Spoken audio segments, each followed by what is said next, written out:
आपका दिन शुभ हो बच्चों।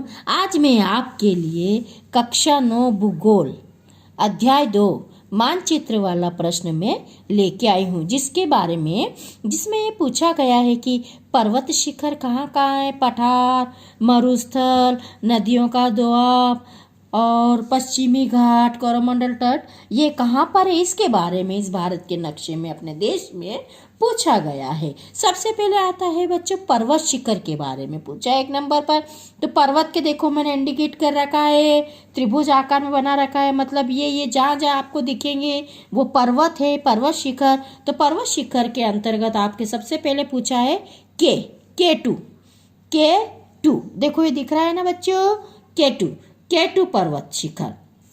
केटू पर्वत शिखर विश्व का दूसरा सबसे बड़ा पर्वत है बच्चों, विश्व का दूसरा सबसे बड़ा पर्वत है केटू। देखो ये केटू जम्मू कश्मीर के ऊपर है, चीन की बॉर्डर सब बॉर्डर लगते हुए यहाँ पर पर्वत शिखर, यहाँ पर पर्वत है। दूसरा आता है बच्चों कंचनजंगा देखो सिक्किम, यह सिक्किम है, सिक्किम राज्य, यहाँ पर कंचनजंगा पर्वत है। विश्व की तीसरी सबसे ऊंची पर्वत चोटी कंचनजंगा है। यह सिक्किम के उत्तर पश्चिम भाग के नेपाल सीमा पर स्थित है ना। कंचनजंगा हो गया बच्चों। अब तीसरा है नंगा पर्वत। देखो ये नंगा पर्वत कश्मीर में, कहाँ ये कश्मीर का एरिया है, तो यहाँ पर कश्मीर में नंगा पर्वत, गिलमिल बाल्टिस्तान कश्मीर में मौजूद पर्वत नंगा पर्वत कहलाता है। ठीक है। अब चौथा है बच्चों, देखो इंडिकेट कर रखा है त्रिभुज की आकृति में अनाईमुड़ी यहाँ पे केरल का क्षेत्र है, तो अनाईमुड़ी केरल में है पर्वत। यह केरल में स्थित है। भारत के पश्चिम, ये देखो पश्चिम एरिया है, तो भारत के पश्चिम घाट का पर्वत यह है। अब दूसरा आता है बच्चों पठार के अंतर्गत सबसे पहले हम पढ़ेंगे शिलोंग का पठार। किसका पढ़ेंगे? शिलोंग का। पूर्वोत्तर भारत में, ये पूर्वी क्षेत्र है, तो पूर्वोत्तर भारत में मेघालय राज्य के पूर्वी भाग में स्थित यह पठार शिलोंग पठार कहलाता है। दूसरा है बच्चों छोटा नागपुर। देखो छोटा नागपुर का पठार पूर्वी भारत है, पूर्वी भारत में स्थित यह पठार है छोटा नागपुर। झारखंड है, यहाँ पर राज्य का सबसे ज्यादा हिस्सा छोटा नागपुर के इसमें आता है।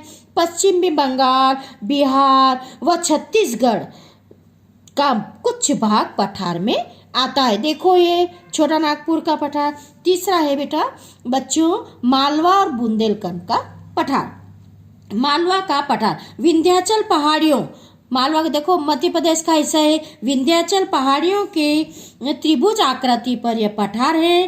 पूर्व में बुंदेलखंड राज्य पठार, उत्तर पश्चिम में अरावली पर्वत स्थित शैलियों में स्थित है। मध्य प्रदेश में बुंदेलखंड और मालवा पठार के बारे में अपन ने जानकारी प्राप्त कर ली। तीसरा आता है थार मरुस्थल देखो मरुस्थल रेगिस्तान एरिया। देखो ये थार मरुस्थल, जैसा कि आप और हम सभी जानते हैं, थार मरुस्थल राजस्थान में रेतीला हिस्सा, तो ये थार मरुस्थल है। दूसरा आता है पश्चिमी घाट। देखो ये पश्चिमी घाट की रेखा चल रही है, देखो मैंने इंडिकेट कर रखी है डार्क लाइन में। भारत के पश्चिमी घाट पर स्थित पर्वत श्रृंखला को पश्चिमी घाट कहते हैं। संस्कृत में इसे सह्याद्री कहते हैं। यह गुजरात, महाराष्ट्र, गोवा, कर्नाटक, तमिलनाडु, केरल से होते हुए कन्याकुमारी में समाप्त हो जाता है पश्चिमी घाट। 2012 में यूनेस्को ने पश्चिमी घाट क्षेत्र के 39 स्थानों को विश्व धरोहर के स्थल घोषित किया है पश्चिमी घाट के। ठीक है बच्चों। अब लक्षद्वीप देखो हम सब जानते हैं, भारत के नक्शे में लक्षद्वीप है, छोटे छोटे टापू बने हुए लक्षद्वीप समूह। भारत के दक्षिण पश्चिम में अरब सागर, ये अरब सागर है, अरब सागर में स्थित एक भारतीय द्वीप समूह है।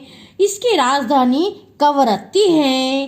केंद्र शासित प्रदेश में यह सबसे छोटा है लक्षद्वीप समूह। और आता है बच्चों गंगा जमुना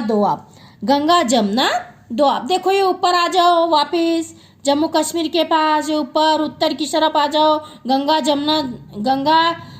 जमुना यमुना दोआब, गंगा नदी यमुना नदी का जो क्षेत्र कहलाता है वह गंगा यमुना दोआब कहलाता है।